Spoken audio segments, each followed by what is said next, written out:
Property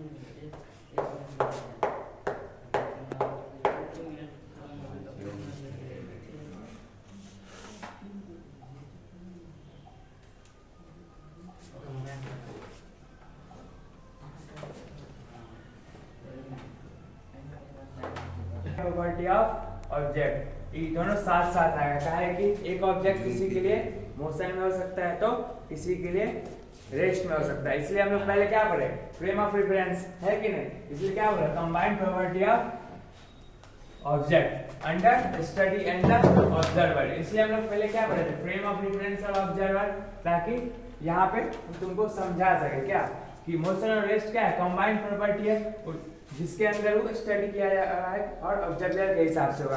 अगर वो ground पे है तो बस वाला मूविंग होगा और बस वाले के हिसाब से पेड़ मूविंग होगा और ग्राउंड के रिस्पेक्ट से वो रुका हुआ होगा। There is no meaning of rest और मोशन विदाउट ऑब्जर्वर और फ्रेम ऑफ रेफरेंस। मतलब रेस्ट और मोशन का कोई मतलब नहीं जब तक तुम कोई फिजिक्स में कोई रेफरेंस नहीं लेता है या ऑब्जर्वर नहीं और फ्रेम ऑफ रेफरेंस नहीं है तो कोई मतलब नहीं है रेस्ट और मोशन का। और रेस्ट और मोशन क्या है, आपस में इंटर रिलेटेड है। इंटर रिलेटेड कहने का मतलब अभी बताएं कि एक के लिए रेस्ट होगा, दूसरे के लिए मोशन। कहे कि जो रेस्ट में हो सकता है वो मोशन में भी हो सकता है दूसरे के रिस्पेक्ट में, तो ये इंटर रिलेटेड है।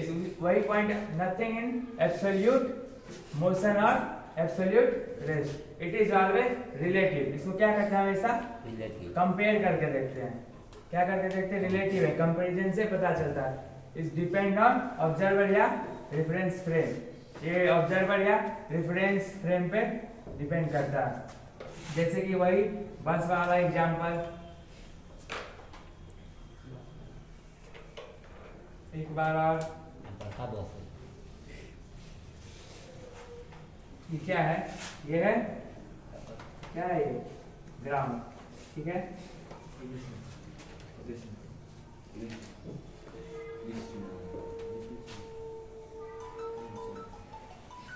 और ये है पेड़। अब अगर रेफरेंस बस को माने, अगर रेफरेंस बस को माने तो इसमें बैठा आदमी क्या है, बस वाला ऑब्जर्वर, तो इसके लिए एक पेड़ क्या है, चलेगा, मूविंग है। लेकिन ये जो ग्राउंड पे आदमी है उसके लिए नहीं, स्टैंडिंग जो है उसके लिए पेड़ क्या है, रेस्ट। रेस्ट है, पेड़ तो एक ही है ना, लेकिन कभी इमोशन है कभी रेस्ट में। तो क्या बता रहा है कि it always relative, it depends on observer या फ्रेम ऑफ रेफरेंस। यहाँ पर फ्रेम ऑफ रेफरेंस बदला, पहले बस था तो ये मूविंग था। जब ये ग्राउंड स्टैंडिंग पोजीशन में खुद रुका हुआ, इसके लिए भी रेस्ट है। तो क्या बोल रहे हैं, इट इज ऑलवेज रिलेटिव है और डिपेंड करता है कि कहाँ से हम लोग देख रहे हैं। एक दिन पता रहते रहे तो हम लोग फेमस, ट्यूशन बंद।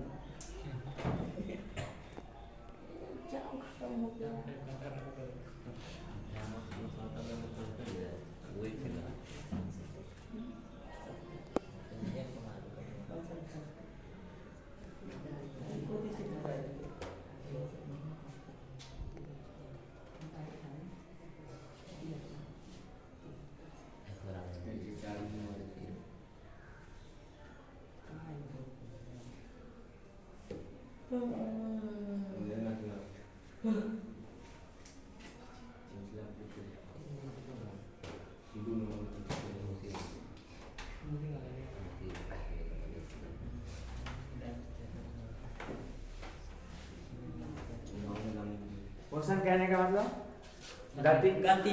मोशन में कुछ डाउट ही नहीं है, मोशन मतलब गति।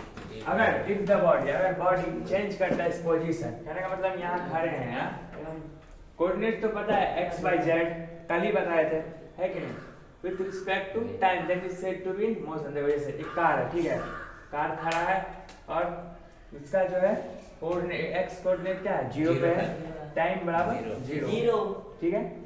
लेकिन 2 सेकंड बाद देखते हैं कि वो मान लो 4 मीटर है, 4 मीटर चल गया, बोलिए मोशन में है कि नहीं। लेकिन वही रेस अगर कोई चेंज नहीं होता कोऑर्डिनेट विद टाइम, जैसे हम लोग देख रहे हैं कि यहाँ पे कोई t इक्वल टू 0 है कि नहीं, यहाँ पे खड़ा है और 2 सेकंड के बाद देखा कि हम यहीं पे खड़ा है कि नहीं, चेंज ही नहीं हुआ तो क्या बोलेंगे ड्यूरेशन हो गई।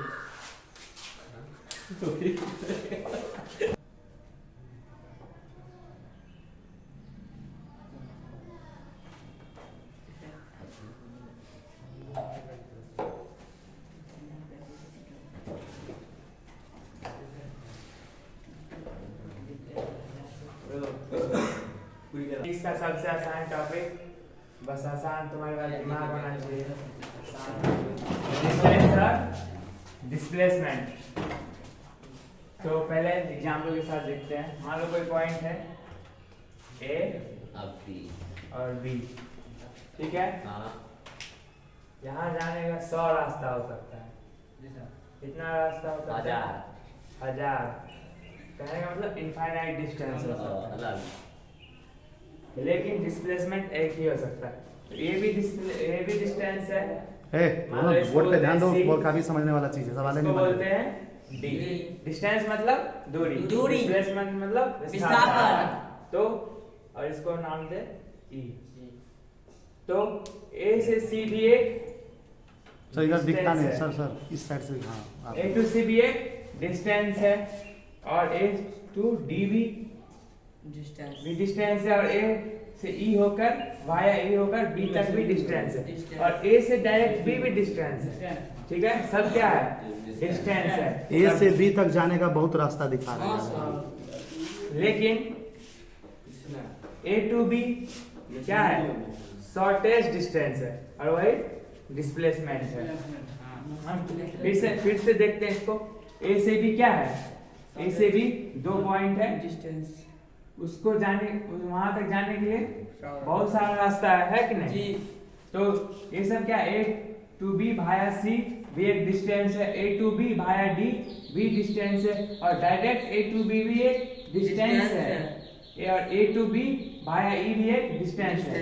लेकिन ए टू बी तो डिस्प्लेसमेंट क्या है? तो ए टू बी क्या है? शॉर्टेस्ट डिस्टेंस, इनिशियल और फाइनल बोल, हाँ, जो कि डायरेक्टली इनिशियल और फाइनल को जोड़ता हो, उसको क्या बोलेंगे?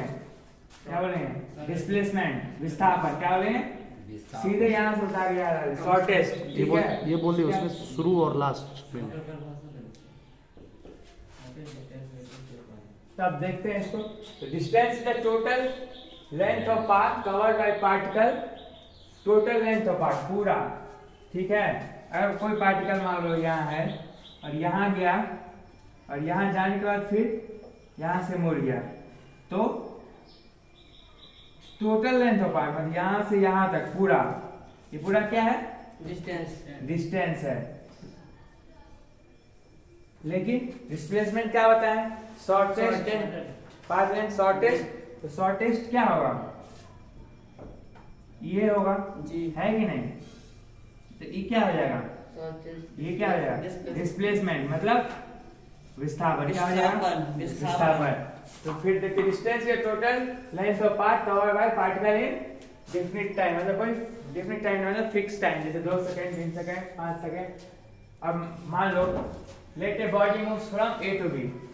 कोई बॉडी है जो ए से बी तक जा रहा है, किसके? सी के द्वारा, वाया सी से होते हुए। तो लेंथ ऑफ द पाथ है ए सी बी, उसको क्या बोलेंगे? Distance travelled by the body.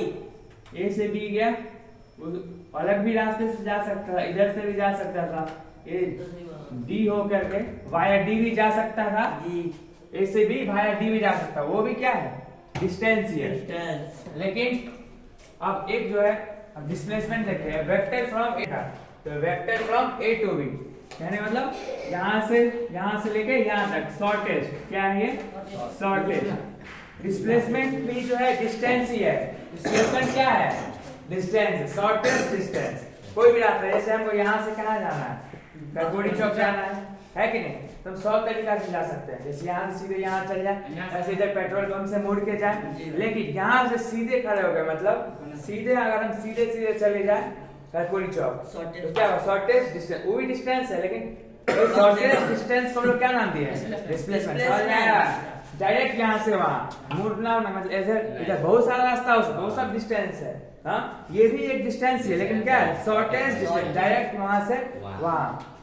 तो vector from A to B. अब यहाँ पे देखते हैं हम लोग एग्जांपल में ए से B.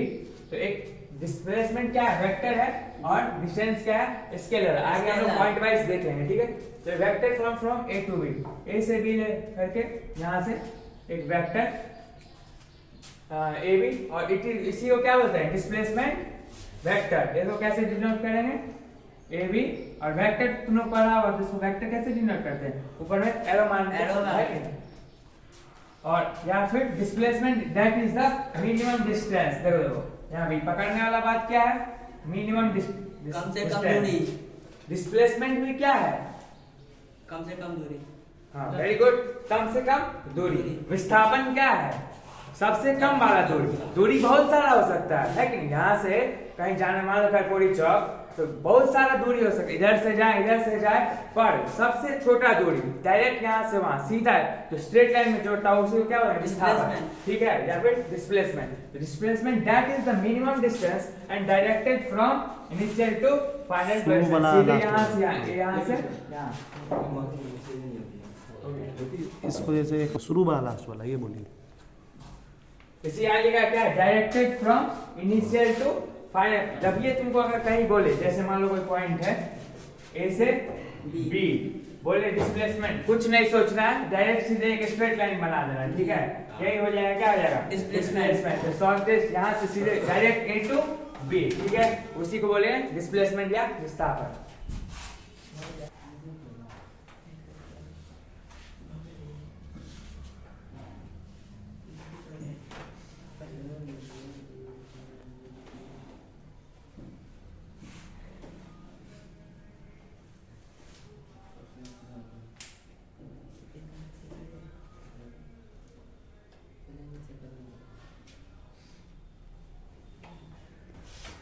Displacement in term of position vector.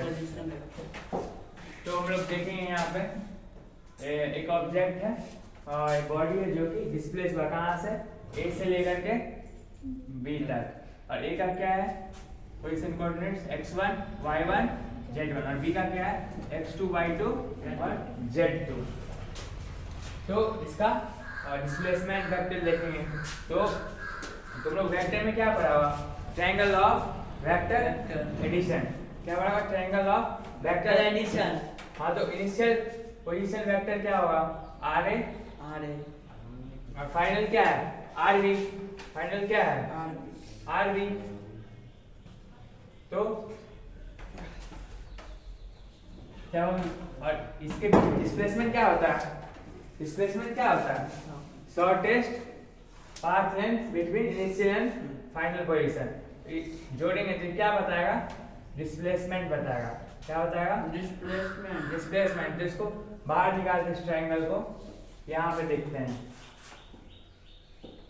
कौन सा ट्रायंगल है, ओ ए और ओ ए बी। तो ट्रायंगल ऑफ वेक्टर एडिशन क्या बोलता है कि जब दो वेक्टर हेड टू टेल जोड़ते हैं, तब उसका रिजल्टेंट क्या आता है, उसके अपोजिट डायरेक्शन में आता है। तो जो आर वेक्टर है, आर वेक्टर और उसके ये जो डिस्प्लेसमेंट वेक्टर है कि नहीं, उसके हेड टू टेल जुड़ा हुआ है, और ये तो इस डायरेक्शन में था, और उसके अपोजिट में क्या है ये, तो ये क्या होगा, आर बी वेक्टर क्या होगा, इसका रिजल्टेंट होगा। तो ट्रायंगल ऑफ वेक्टर एडिशन से कोई भी ट्रायंगल में क्या लिख सकते हैं, r A vector plus displacement vector is equal to r B vector. तो इसको इस साइड ले जाते हैं, तो डेल्टा आर वेक्टर बराबर r B minus r A vector. तो आर बी का क्या है, x2, आर बी का जो पोजीशन देखे, x2 आई के में, y2 जे के में, और z2 के में, है कि नहीं, x2 आई के में, y2 जे के में, और z2 के में। वैसे ही इनिशियल पोजीशन वेक्टर देखे तो x1 आई के, y1 जे के और z1 के। तो तो डेल्टा आर वेक्टर क्या होगा, x2 minus x1 plus y2 minus y1 plus z2 minus z1। तो इसको x2 माइनस x1 को क्या लिख सकते हैं, डेल्टा x है कि नहीं, डेल्टा x और y2 माइनस y1 को क्या लिखेंगे, डेल्टा y और डेल्टा z। तो चेंज इन पोजीशन क्या आ जाएगा, change in x axis plus change in y axis plus change in z axis. और i j k क्या बता रहा है, एक यूनिट वेक्टर है अलोंग x एक्सिस, j क्या है unit vector along y axis और k है unit vector along tan x। Unit vector क्या होता है, जो कि बस डायरेक्शन बताता है और मैं उसका मैग्नीट्यूड 1 हो, है कि नहीं। हो गया इधर ये इधर लिखा, इस साइड ये लिखा है उसमें। यहाँ पे delta r vector, delta R क्या है, चेंज इन पोजीशन। इस साइड से इस साइड से होता है। आर वेक्टर क्या है, initial position position vector. vector। R vector क्या है, final Final position position vector, vector। जिसका कोऑर्डिनेट x1 y1 z1 और फाइनल है x2 y2 और z2। और डेल्टा आर क्या, चेंज इन पोजीशन, और डेल्टा एक्स साइकिल क्या, change in position in X axis, और delta Y change in X in Y axis, और डेल्टा जेड क्या, change in position in Z axis.